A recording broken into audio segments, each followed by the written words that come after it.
So the first mistake has to do with your elbow angle. Raise your elbows to shoulder height and then try to bring them back as far as you can as if you were benching.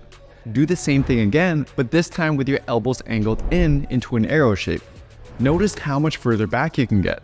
So when you're benching, if you use too wide of an elbow angle, you're going to have a very hard time bringing the bar all the way down to your chest, and doing so can create a lot of strain on the shoulders. A tucked elbow angle will not only help you get deeper, but should also help you better activate your chest, since it usually aligns with the direction that most people's chest fibers run. Whereas once you get too wide, the tension shifts from the chest towards other muscles in the shoulder. However, the perfect elbow angle will vary for everyone. Some of you might do better with around 60 degrees, whereas others will feel better a bit more flared out.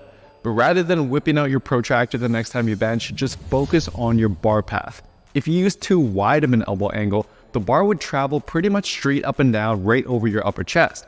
But with your elbows tucked, you're forced to move the bar slightly forwards on the way down and slightly backwards on the way up. So if you simply focus on touching your lower chest or your nipple area with the bar on the way down, then your elbows should naturally end up in the right place. However, what if you use a Smith machine? How does this apply there? Well, generally, there's two types of Smith machines. The first are angled Smith machines.